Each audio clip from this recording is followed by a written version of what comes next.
allegiance to the flag and remain standing for our prayers.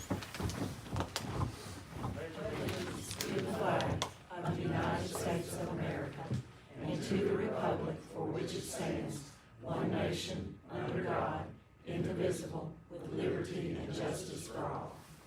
Shall we pray?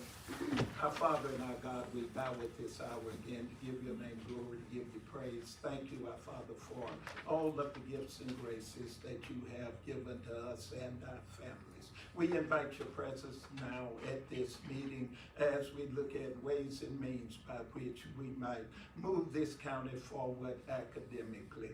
And Father, we pray your blessing upon this district, but upon all districts as well. And we pray that you will use us in a way that your name will receive glory and honor. This we pray and this we ask in the name of Jesus, who is our Christ. And the people of God all say it together. Amen. Thank you, Reverend Chris. At this time, I'll entertain a motion to approve our agenda. Motion made by Mr. Ross, seconded by Mr. Atkins. Any questions? All in favor say aye. Any opposed? The motion carries. And our consent agenda, the only thing we have in there are our minutes from the November 9th meeting, so I'll entertain a motion to approve that. Made by Ms. Ayler, seconded by Ms. Botterford. And of course, there is no discussion on the consent agenda. All in favor say aye. Any opposed? The motion carries. Okay, our February board meeting date, we kind of mentioned this in our work session. I would ask that we move this from February the 8th to February the 6th. Haywood County Board has asked me to make a presentation at their board, and it's in direct conflict with our board meeting. So is everyone okay with the February 6th date? Make the motion, move the meeting to the city. Okay, motion made by Mr. Atkins. Second. Seconded by Reverend Chris. Any discussions or questions? All in favor say aye. Any opposed? Motion carries. Thank y'all for making that accommodation for me. At this time, I'll turn it over to Dr. Smith for our stakeholder recognition. Miss Lisa, if you would come up. Tonight we are recognizing Nurse Lisa Raines. We recognized her before because of the wonderful work she does, but she has received a very special recognition as the Tennessee State School Nurse Administrator of the Year for the entire state. So we want to congratulate her. She does a phenomenal job. We've talked several times about how important health is. It's part of our safety plan with our students. We want our students and our staff to be healthy. And she oversees so many pieces of this, from making sure the community school clinic is advertised and promoted, to helping the nurses make sure that they follow all the protocols and procedures. So we're here tonight to congratulate you on being the Tennessee State School Nurse Administrator of the Year.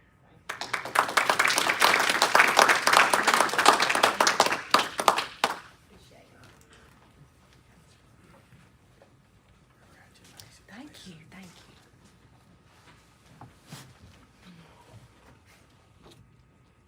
Do you want to use this platform to advocate for keeping nurses in all schools? Yes, I do. We know how you feel. I couldn't do any of it if it wasn't for the support I've gotten from all the board members. You guys are phenomenal, and Dr. Smith's been wonderful. My supervisor, Dr. Wooden, and the other assistant directors, I'm just very thankful for the support I receive here. Thank you. Lisa. Okay, at this time, we have our policy updates. I'll turn it over to Dr. Smith. We only have one policy tonight. This is a brand new policy from TSBA. It is completely a TSBA recommended policy. It is 6.506 that deals with students from military families.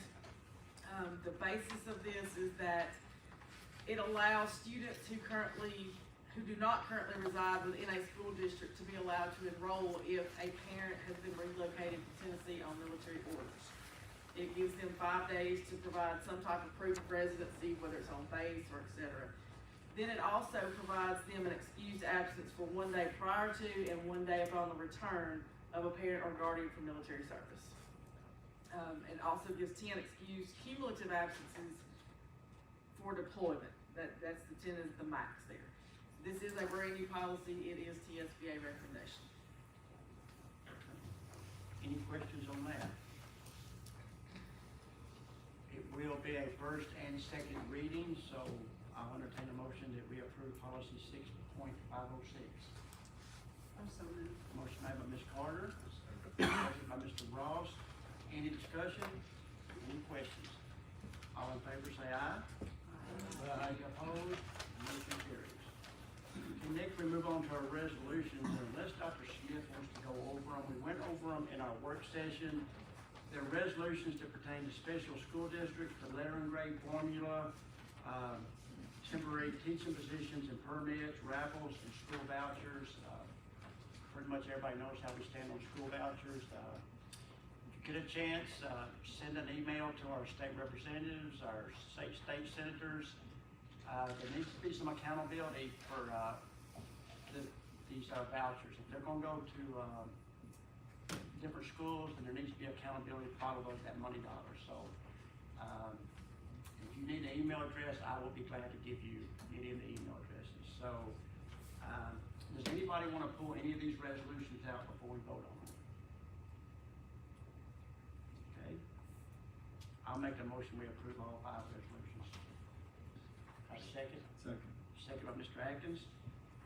Any questions? All in favor say aye. Aye. Any opposed? Motion carries. Okay, next I'll turn it over to Dr. Smith. The next thing is, approval of TIPS as a buying cooperative. In the past, we have used those such as Buy Board and Sourcewell, and we brought those to the board for approval. We have had approval for TIPS in the past, and what you're going to see is that we may bring Buy Board and Sourcewell and some of those others back as well, because last year, the accounting procedures changed through legislation, and now they require you to approve each agreement on its own again, basically, right? Is that correct? So what I'm bringing tonight is the TIP program. This is a list of vendors.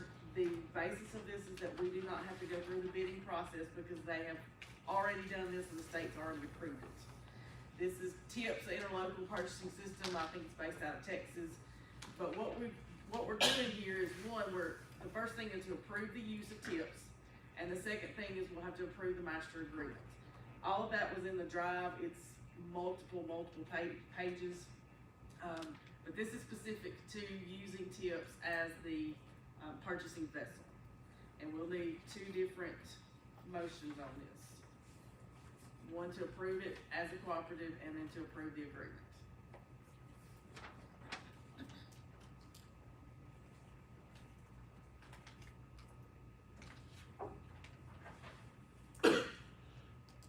Replacing something that we already had? No, it's just adding to it. Sourcewell, Buy Board, TIPS. Can you think of any other? The other ones that they've previously approved are Sourcewell and Buy Board. I make a motion that we add TIPS as a purchasing cooperative for our schools. Motion made by Ms. Carter, Second. seconded by Reverend Chris. Any discussion? All in favor say aye. Aye. Any opposed? Motion carries. Now we need a motion for the agreement. That's my motion. Motion made by Ms. Taylor and seconded by Mr. Atkins. Any questions on that? All in favor say aye. Aye. Any opposed? Motion carries. This helps Randy particularly in a lot of situations because he can make purchases that he would otherwise have to wait multiple weeks to get completed. All right, the next item on the agenda is the ESG contract. This is related to the renovation project at Central High School. We have been working with ESG for several months, looking at options, renditions, lots of different things. They came in and provided about 6 different packages and options ranging from $3 million to over $5 million.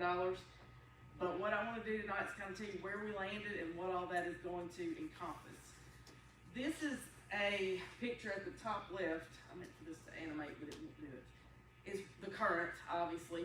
The bottom right would be what a new pavilion would look like. And that brown color you're gonna see is something that would be throughout the school. This is the bus ramp, what we consider now to be the main entrance. You can see changing those awnings, replacing windows, what the difference in that can look like. So what would this project entail? The largest expense of this, probably over $1.5 million minimum, was nothing but windows and doors. Most of these were the original windows and doors.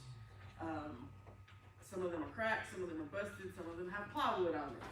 So it is needed. It does not include the B-wing, which is the latest edition, and that's still old, but it does not have that one in there. It's the main part of the old building, replacing windows and doors. Interior door? No, this is all exterior.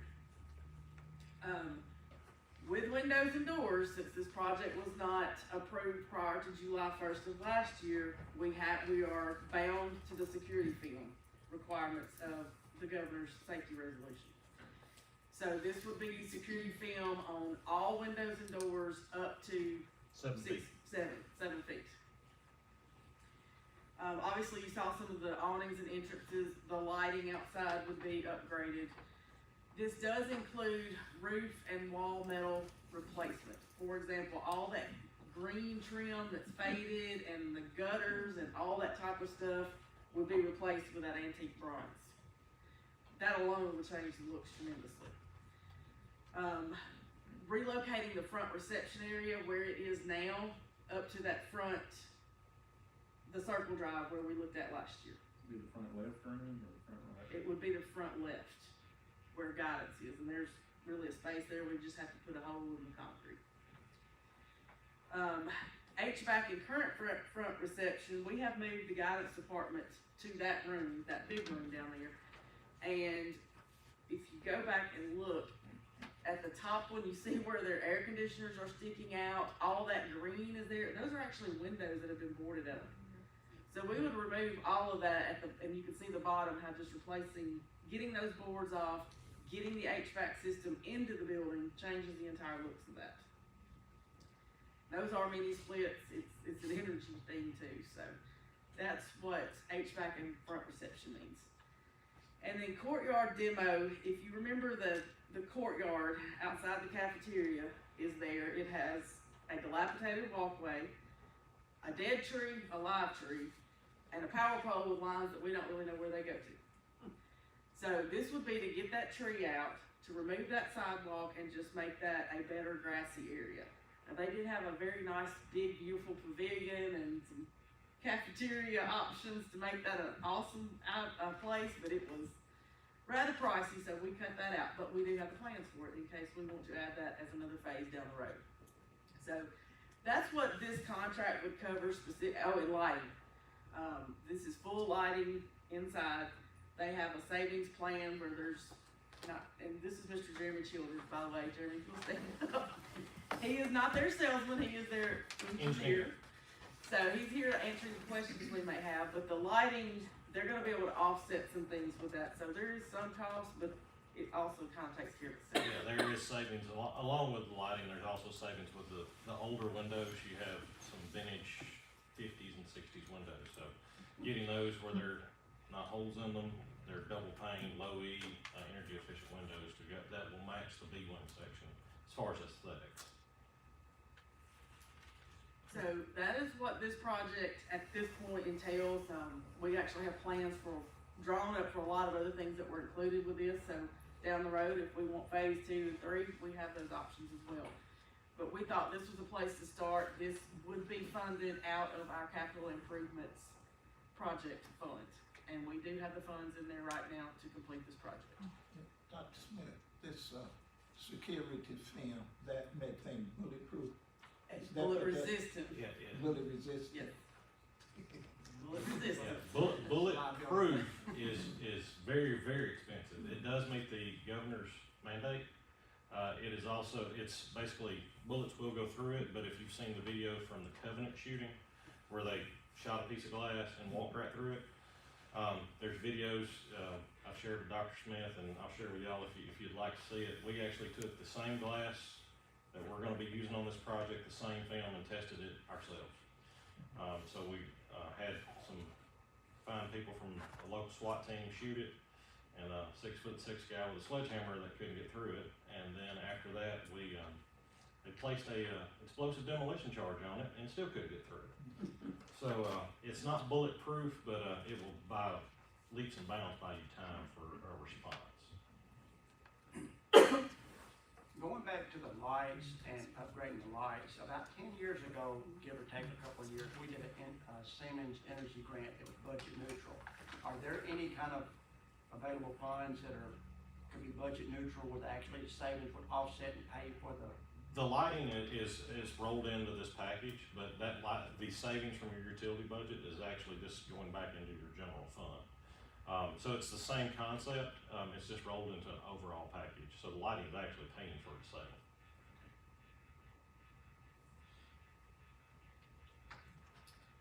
Any other thoughts, questions, things you wanna see? As we know, we've done our campus walkthroughs several times, we've looked at pictures. Central is probably the most, in-need campus because it has not really had a project list in a lot of years, and it's in a lot of need. At the same time, a lot of times your high schools are your number one draws for not just economic development, but people coming into the community. And we want our buildings to be inviting and a place where people want to come and live in our county and be proud of our schools. About how much was dressing up the courtyard gonna add to it? It was 800. Yes. Must be new. No, I don't have those pictures. I do have some renderings though, I'll email you. So again, just to, I don't know if I understood or not, you said that, where we're looking at that picture of the entrance, to the left is where the new, office will be. Correct. And currently you said that's the guidance, and then. The guidance is in there too. That's a huge, it actually spans, you can't really see these pictures, the whole length of the building, and guidance has moved in there. Okay. So there's actually a small room type thing in there where the receptionist could sit, and guidance is still gonna be there. Still So there. everybody's still kind of together like they were, just in a So different the location. guidance was in that old wing there Correct. by the old entrance, or the current entrance. What's in there now? It's gonna be the assistant principals. It'll be assistant principals in the conference room, because before they were spread out in several different areas. And this $3+ million will include security doors to keep anyone from going into a main. Yes, sir. Okay. So they're, actually looking at this picture, you have the facing doors to the actual street. At one point, they had double doors in there, so we're actually going to replace the ones that are there, but also another set with a page-in type system, just like they have at the bus entrance currently. They'll So- have another security vestibule. And we're also doing the film on the existing security glass vestibule at the bus entrance as well. So all this work is exterior except for the office Basically. And lighting, and the what? the lighting.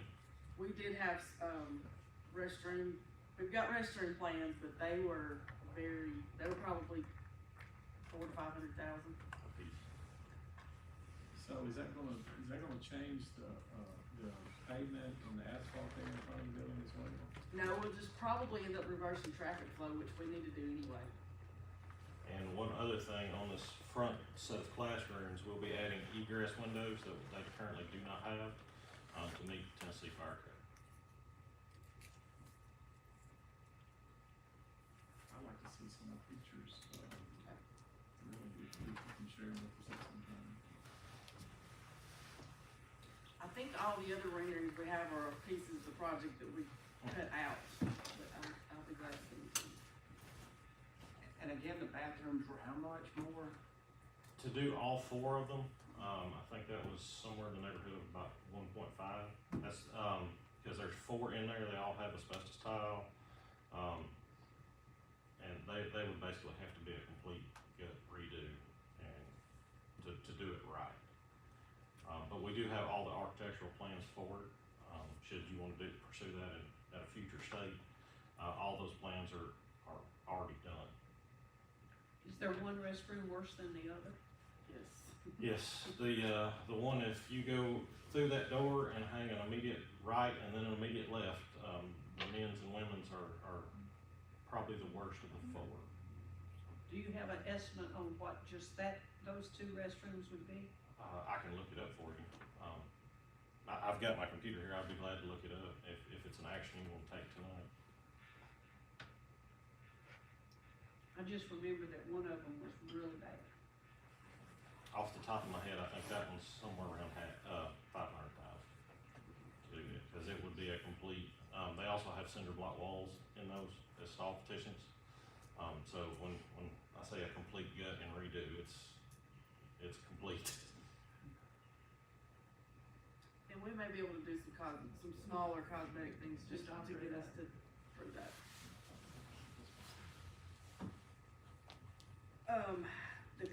What we would be doing tonight is approving the actual contract. It's in the drive for you, it's lengthy, but I have had Deborah and ESG's attorney have gone through this. They spend a tremendous amount of time on this. You have the red line documents, but Deborah has gone through this with a fine-tooth comb. Timeline on this is starting. We're actually a little bit behind because of, we were hoping to get rolling basically the first of this year. We're about a month behind, but we're shooting to have all construction completed by the time school starts, or shortly thereafter. So it's an aggressive time frame, but we do this all over, and it would be nice to have something for the students to come back to a nice, basically new looking school.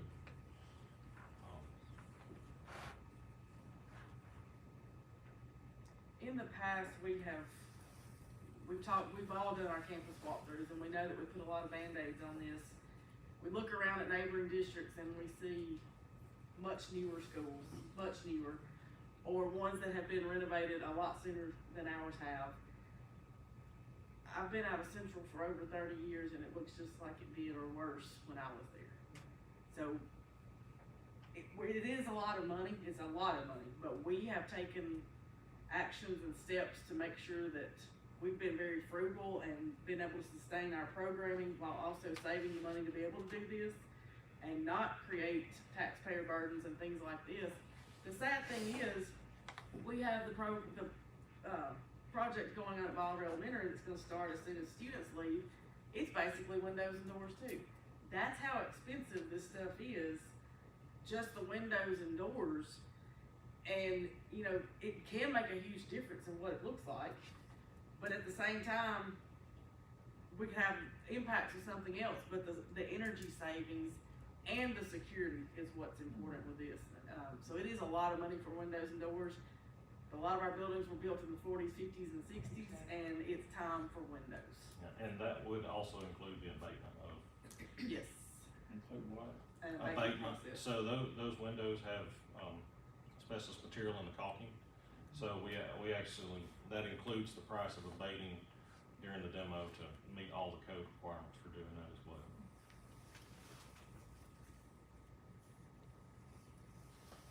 So it is a lot of money, but at the same time, we have not put a lot of capital outlay money into our projects, and it's much needed.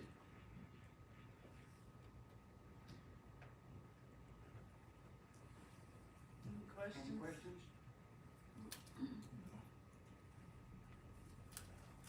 Do I have a motion, we move forward with this project? So moved. Motion made by Reverend Chris, Second. seconded by Ms. Ayler. Any more questions? Nothing we're doing is nothing that's gonna keep us from doing anything on down the road, interior, as far as bathrooms or anything else, so No, sir. One step at a time. one step at a time. This is a little bit more than a Band-Aid approach, I feel like it's gonna really make a big difference in our schools, so. Okay, there's no more questions, all in favor say aye. Aye. Any opposed? Motion carries. Okay, thank you for being here. Yes, sir. And I'm available for any questions you might have either tonight or in the future. And he has the plans with him too, if anyone wants to look Yes. at those. Okay, next we'll move to our calendars for 24-25 year. We'll move to the easy one first, our school board meeting calendar. Is everybody okay with that calendar? Okay, I'll entertain a motion to approve it. I So make that moved. motion. Motion made by Ms. Carter and seconded by Mr. Ross. Any questions on that? The only reason I'm doing it this way is because I have a feeling we're gonna have a little problem with the next one. So anyway, all in favor say aye. Any opposed? Motion carries. Now, if we go to our school calendar, well, I think the district office in the school, if we have trouble. Sure. Yeah, but if we don't vote on one, they're not going, it would hate for the office to be taken off different times. Okay, option one, we can go with the long Christmas break and a short Thanksgiving. And option two, we'd be going with a longer Christmas and a longer Thanksgiving or a full week. Now, Dr. Smith can elaborate on this. It's just a matter of the way the days worked out. I mean, it's just that plain and simple. We've talked about how every few years we have a calendar that just does not fall very nicely, and this one did not. The staff up here has worked on it. Mr. Rutherford and myself have thrown darts all over this thing trying to move days around to make it work. At the end of the day, our students have to be here 180 days. Our teachers work 200. We have not added days to either one of them. It just falls differently. This is a leap year, and we also have a lot of holidays that hit a 5th week, which is not typical. So we had a wonderful looking Christmas calendar this year. Next year, it's not so wonderful looking. We've actually done a couple of things that have moved this around to make it where they're not starting July 26th and things like that. But as Mr. Henderson said, at the end of the day, it's, do you go the 2 days at Thanksgiving and get a longer Christmas, or do you take Thanksgiving off and get a shorter Christmas? We still have to go 180 days for students and 200 days for staff. In order to start the very end of July and be finished before Memorial Day, you have to pack a lot in there. We added Veterans Day last year. That's another day that backs up that we have to push in there somewhere. The one thing, of course, we pushed this out to staff and took their feedback on it. Their recommendation was, we originally had fall break the week before Columbus Day, and they asked that it be the week of. So we did make that change on both of these options. But it basically comes down to those 2 days. It's either 2 days at Christmas or 2 days at Thanksgiving. You said 180 and 20? 200. 200.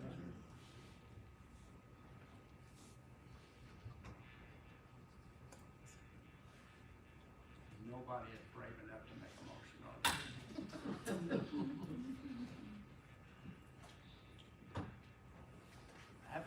We can table it for a month. It's not a problem whatsoever. If y'all wanna, I don't think David is gonna. Y'all can come up here, we can move these days around. I don't have nobody to go home to an accountant.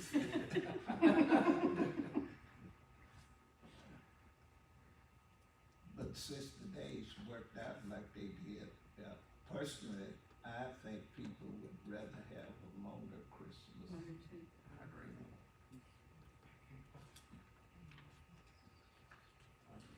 Is that a form of a motion, Trevor? That would be optional. I don't know. Yeah, I'll make that a motion. I'll make that a motion. Put it in the motion. Okay. The motion, I move that we go with option one. okay. Okay, and you didn't have 2 options for the office calendar, did you? Actually, it didn't affect ours because we worked those 2 days anyway. Okay. So do I have a second? Second by Ms. Boddiford to go with option one on the school calendar where we have a longer Christmas and a shorter Thanksgiving. Any discussion? All in favor say aye. Any opposed? Motion carries. And so we still have to vote on the, we still need to vote on the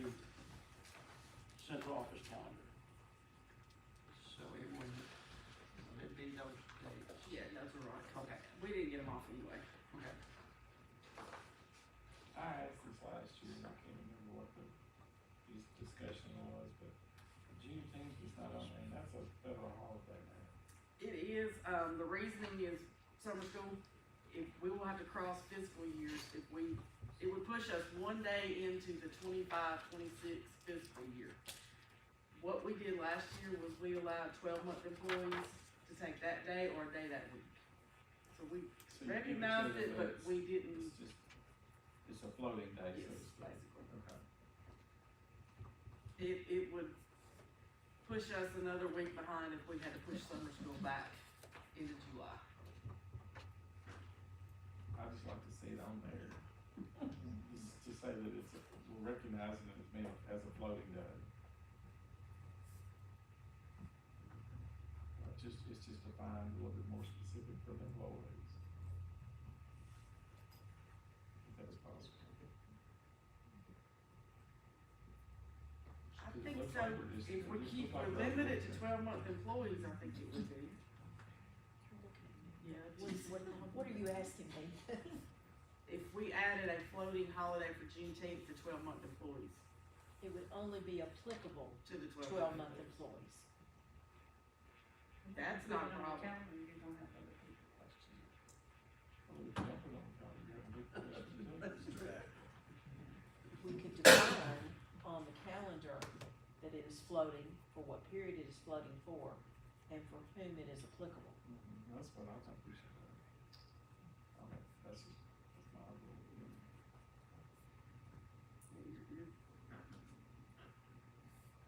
I think you've gotta look at, there's a limited number of 12-month employees. If you look at students and teachers, then we're gonna have to look, we would have to move the summer school. Now, how would it affect moving to summer school? It's gonna push, so our payroll, first of all, we have to have 90% attendance for third, fourth, and probably fifth graders. It's gonna push those kids into July, it's gonna push our payroll into July.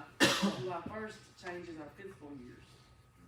So Lisa would have to change fiscal years in accounting, probably for 1 or 2 days.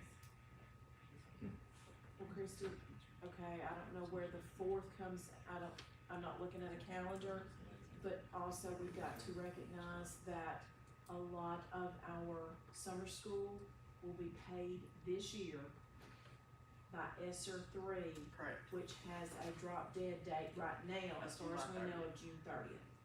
All expenditures have to be paid as of June 30th. So we would, no, it wasn't this year, it wouldn't affect this year. This is 24, 25. Oh, I'm sorry, wrong year. This is the 24-25 year. Do we need to table the office calendar? Just, if we look at the office calendar we're talking about, is it? It's talking about full-time. Well, I mean, if you go with the 12-month employees only, it would really only affect the central office and principals. And, well, your bus garage, maintenance, those, Right. operations, Which is basically your district office and. not teachers. If you want teachers and students to have it, then we really need to, Well, they're not under contract during that month. all right, they're getting extra pay. If they take that, if we have that day out, they just will not get paid. You know, I mean, we just got to, we'd have to look at that. But they gotta go so many days from summer school too. Yes. So, it's just like moving it another day. What you're doing is moving it in July. Because we are going through, do you know the last dates?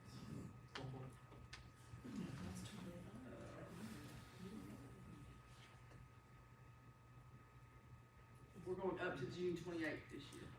So that year it would push us into.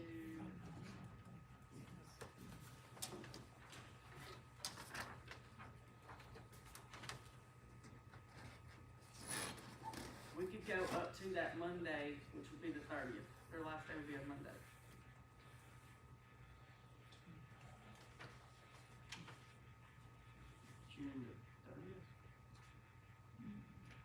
I'm on- 25. Yeah, I'm on, I ain't got a count. Okay.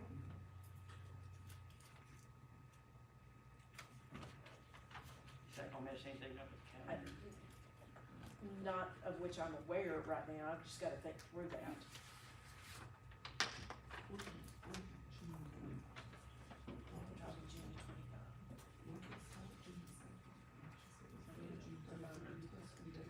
We can do it with 12-month employees easily. Yes, yes, ma'am. If you wanna go into teachers and students, we need to regroup and think through this Yes, ma'am. But then on you're, our end. but then you're asking the teachers to be teaching at summer school when the central office is closed. You know, if you get a floating day, or you're That's what close you're trying to office. get away from, is that not correct? Do I? That's what you're trying to get away from, is the floating day, right? I don't think that floating day, as long as it's recognized. If you can't do it for certain reasons, We're already doing it by doing a floating day, that's really, so your point. That should just want specifically state if it's messing something else up. no, last year's.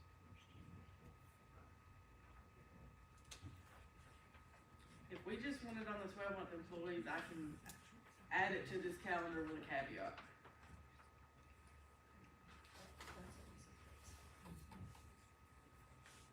Is that, if we go that route, I don't. I would like to see it recognized, by everybody, not just, part of the staff. And, if we tonight need to give, everybody time to think about how that can be accomplished, because we don't have to vote on it tonight. Right. Just figure out how we can do that.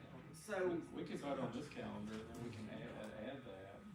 I mean, once we figure out the easiest way for all the pieces of the puzzle to come together, maybe. I don't know, I just think to me, it looks bad if somebody looks at our calendar on the website, wherever they're from, and we don't even recognize it, and it's a federal holiday. I guess that's where my opinion comes from. It looks like, well, yeah, this still don't recognize all the federal holidays. But, like I said, I know there's so many different pieces of the puzzle, and I had forgotten about, I knew summer school was an issue last year, when I think when I brought it up. Personally, I'd rather wait and table it, because I don't think it's gonna make a big difference if we just wait as opposed to creating this calendar and then adding something to it, changing it. I agree with that. so you wanna task us with going back and making this, that Monday, a holiday for the entire district? And see how it will impact us, yes, and what changes will need to take place to make that happen. And we don't even have to vote on tabling it, because we're just tasking you with doing that.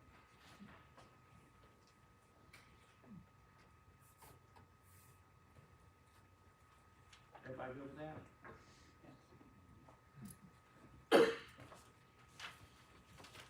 Next, we'll move into our surplus. Okay, this one's interesting.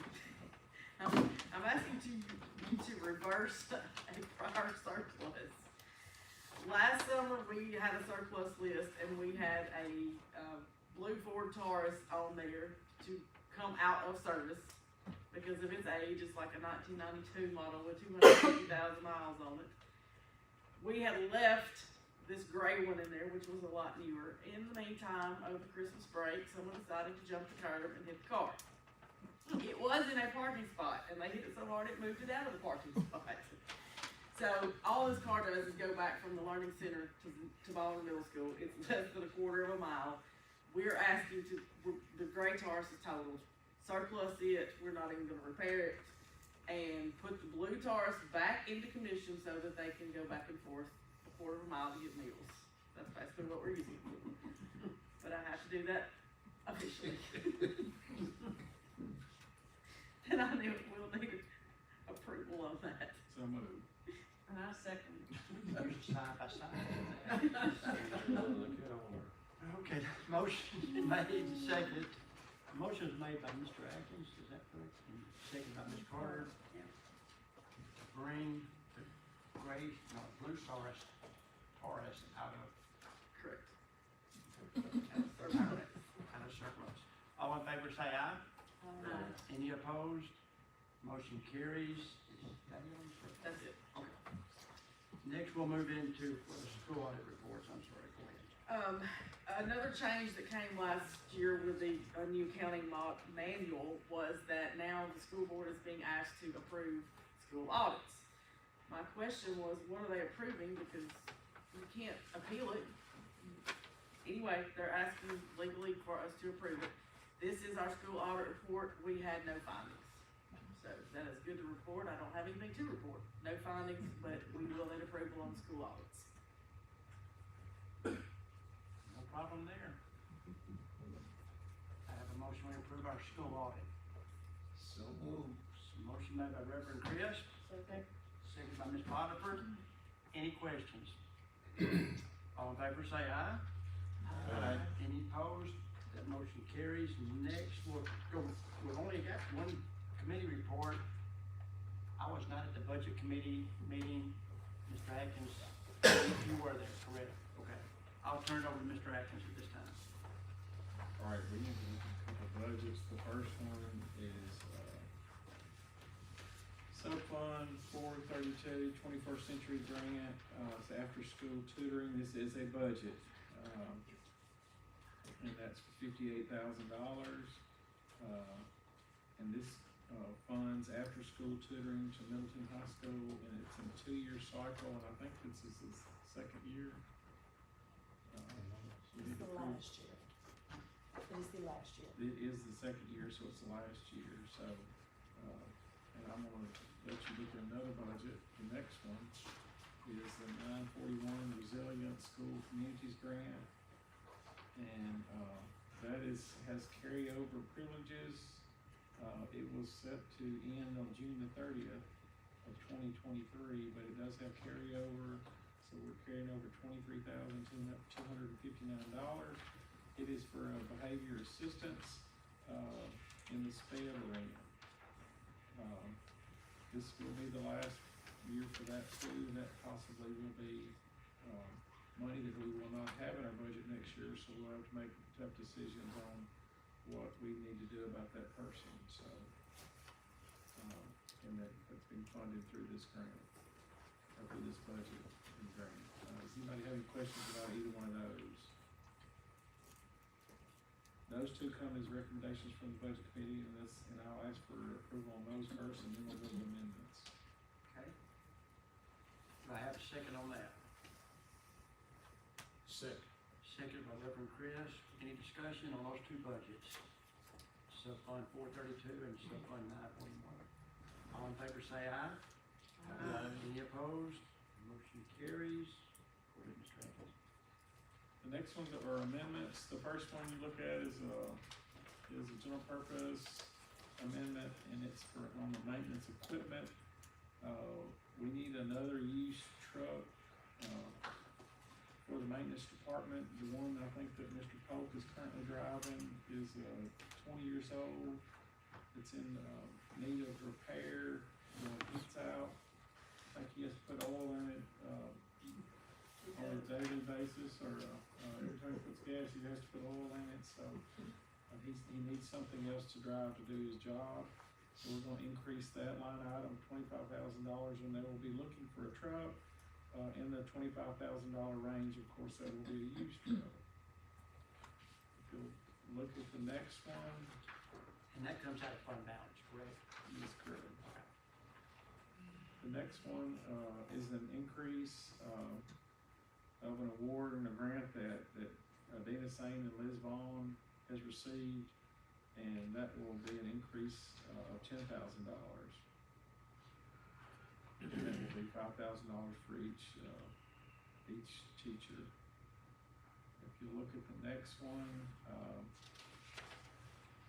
this is another amendment, a $10,000 increase, and this money comes specifically for rural communities. It will provide for classroom management techniques, and for field trips, PBIS incentives, and this is in the Grand Junction, school that it will pertain to. And it's a good fit for them. And the next one is a SPED amendment. You know, every year they come out with the, directions that they give us, how they want us to put these amounts in which areas.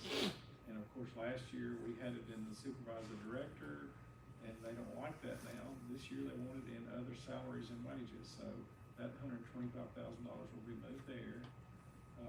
And the other amount is for an additional, person that's gonna be helping in that department, and that's for another, amount of days that professional will be working in that arena. So, currently that person's working a 100-day contract, and they'll be working a 120-day contract in this, SPED department.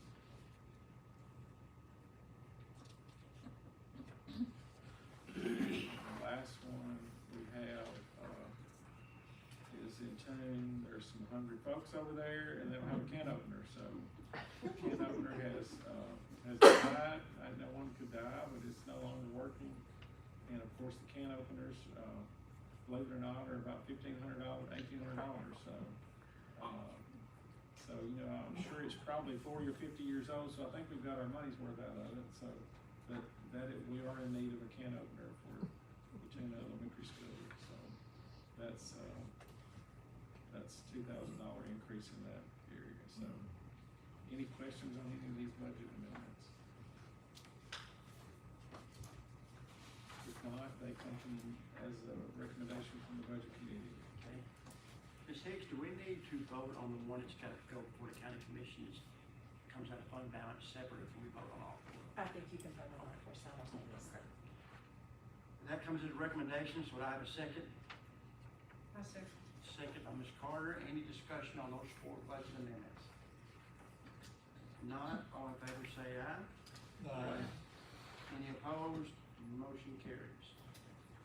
Okay, this time I'll turn it over to Dr. Smith for the director's report. We do develop a budget timeline each January for the upcoming spring.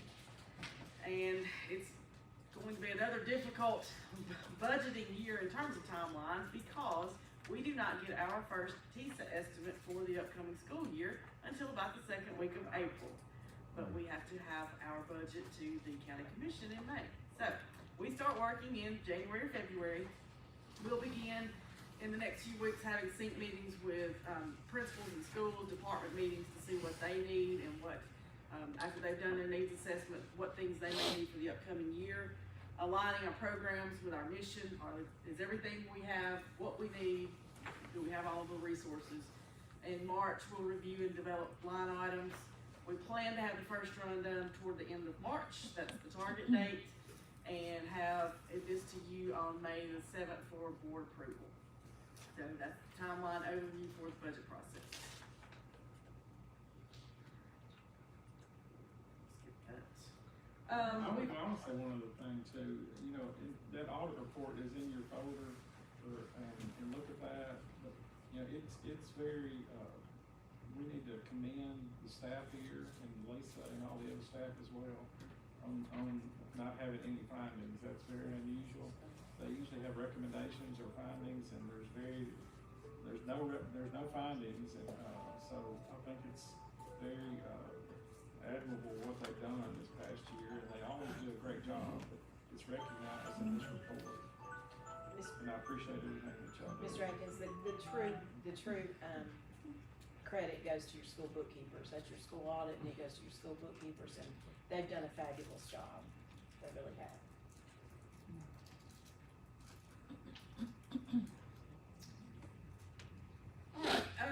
We've talked about this for a couple of months and gone back and forth. We had the principals come in. We had a pretty lengthy discussion with them about should we look at high school, should we look at middle school? Is this something to look at to begin with?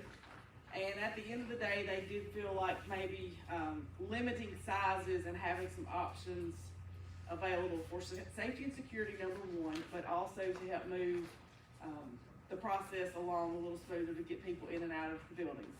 But the recommendation they came back with was to have a bag size limit of a 5x7, basically your wristlet type sizes, or a clear bag. So basically no large purses, no large backpacks, things of that nature. We would have 2 lines. We would still continue to utilize the metal detectors. But this was their recommendation. We talked about complete clear bags, none. We kind of talked about everything. This is what they came back with. So this would only be applicable to high school football and basketball because those are our largest indoor sport or largest spectator sports. And it would begin with the 24-25 school year. If this is successful, could you see it possibly going to our middle schools? I could. I mean, we can do middle school if that's what you guys want to. The principals did not feel they had any issues or need. Now, if you had the clear bag, you would not have to go through the metal detectors, is that correct? We'll have the metal detectors, but what bottles them up is they have to stop and go through the bags. So if you had the clear bag, you just go through it. If it doesn't go off, you keep, you're clear. Whereas they stop, put it in the bucket, check it, pick it back up. That's the process that you would. So the 2 options would, like it is normally, for a clear bag. Correct. But we're still limiting large pieces.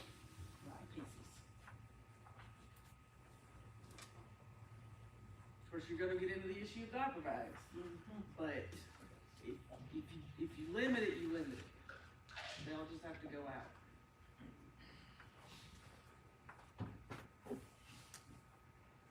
So we don't have to take action on this tonight. I just wanted to bring what their recommendation was going to be. We have plenty of time on this, but we also have time to get away from this. So this is their recommendation.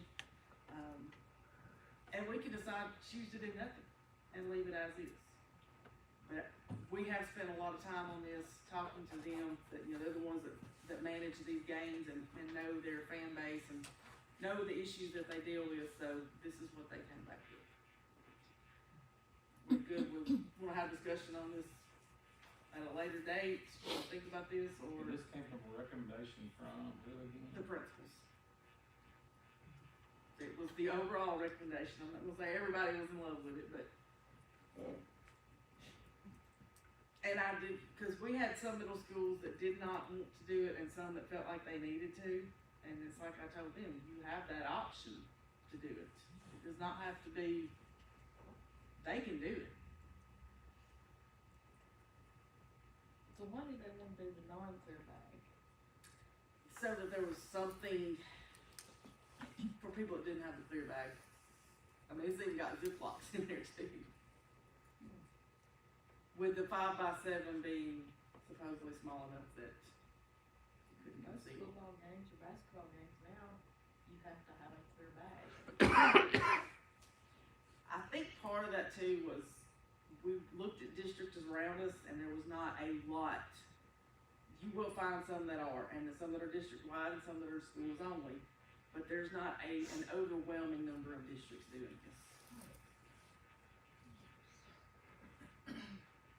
Well, even if you went through the metal detector with the smaller bag, your cell phone is gonna kick it out. 'Cause Well, you gotta nowadays- put your cell phone in the box anyway, Okay. cause it's gonna go off even if It's it's gonna, a clear bag. it would go off. And we can choose to take no action on this.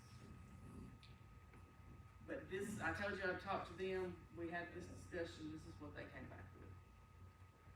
So do we wanna table it for a month? Can we table it to our work session? Yes, ma'am. We'll have to reach down another board meeting before our work session, so. And we have time. All right, Hope Street is finally looking like something and getting closer. We hit that December 15th deadline and they were nowhere close, and now here we are, almost January 15th, and we're still not really, we're a lot closer, but we have not felt comfortable enough to set an open house date yet. do have one wing close to being complete. This is what the hallways look like and what the classrooms look like, and if you remember what they were, pink and all the other colors, it's a huge transformation. This is the unfinished wing. They're still working on that. Kitchen cabinets. So it is coming along. Hopefully we will be able to have an open house for this mid-February, late February. But we have pushed and pushed, and that's where we are on that.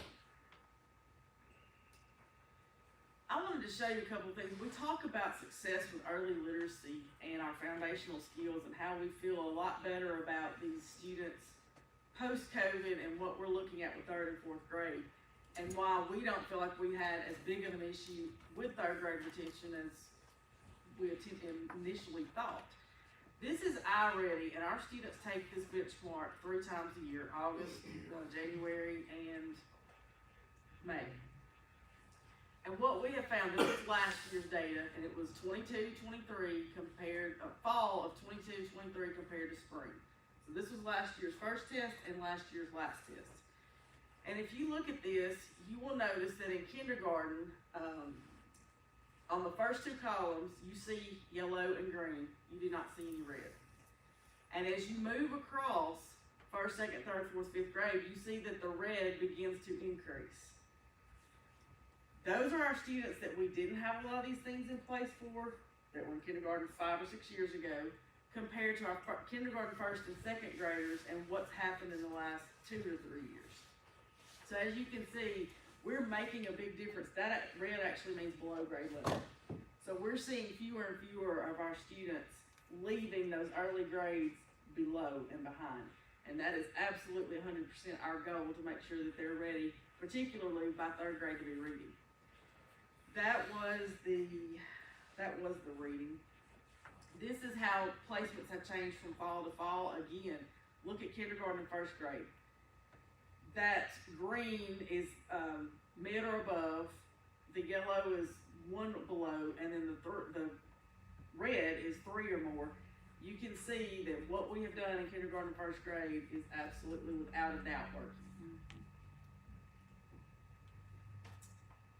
And this is basically the same thing. This shows percentage of students who were on grade compared, and you see what the red and the green are doing. So we're really excited about our pre-K 3 foundational skills and what's happening.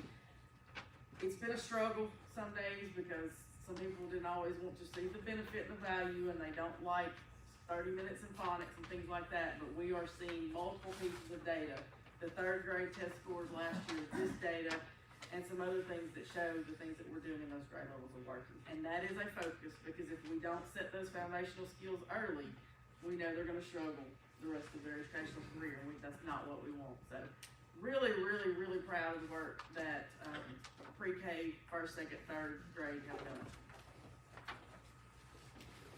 Legal and Legislative Institute, the agenda's in there for you. Again, there's no day on the Hill. This is all in Franklin on February 12th and 13th. If you haven't let Leah know if you're going, please do so, because we have to register soon. Several things going on. We did not have a meeting in December, so we have a lot of Christmas pictures up here. But on each slide, you're going to see spelling bee winners. We had lots of spelling bee winners. We had students who went to the Festival of Trees. We had, I believe that's Middleton Elementary had created Whoville and a little village there. Lots of Santa visits. STEM activities down there. 2 or 3 schools did Christmas around the world. Beta convention, most of our schools attended those. They have high school, middle school, and elementary school, and several awards were won. So proud of those beta students, and particularly proud of those chaperones who took their Thanksgiving break to attend Beta Club with those students and give them that opportunity. I actually attended the middle school beta convention, and there were 5,600 middle school kids in that facility.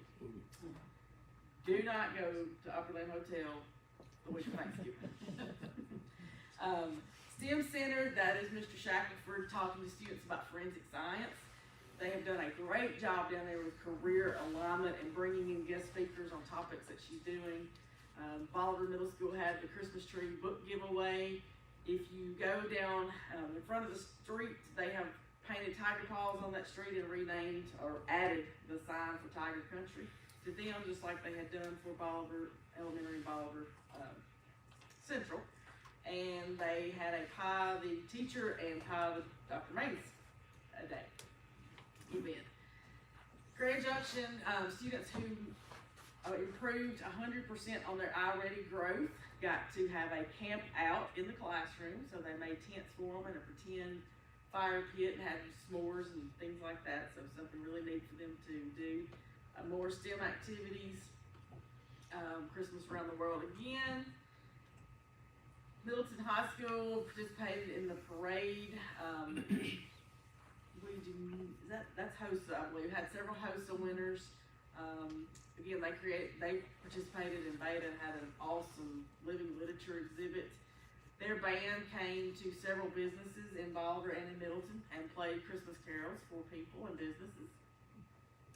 Bolivar Central's band put on a performance of a Christmas play called Girls Trip. They had a good turnout for that. We had some ball signings and again Beta Club and things like that. So as you saw, every school had spelling bee winners in grades K through 8, and our district-wide spelling bee will be January the 29th at Central High School at 6 p.m. So everyone is invited to that to see how well our students doing that. That is all I have for the director's report. If anyone has any questions?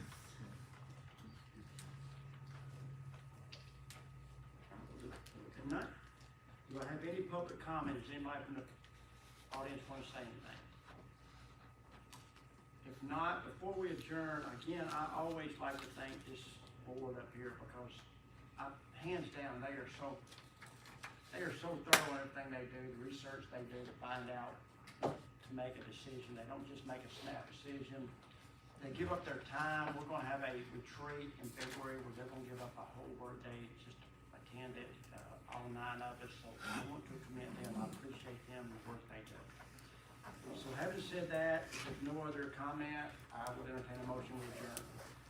I'll make that motion. Motion made by Ms. Carter, second by Ms. Ross. Mr. Ross, all in favor say aye.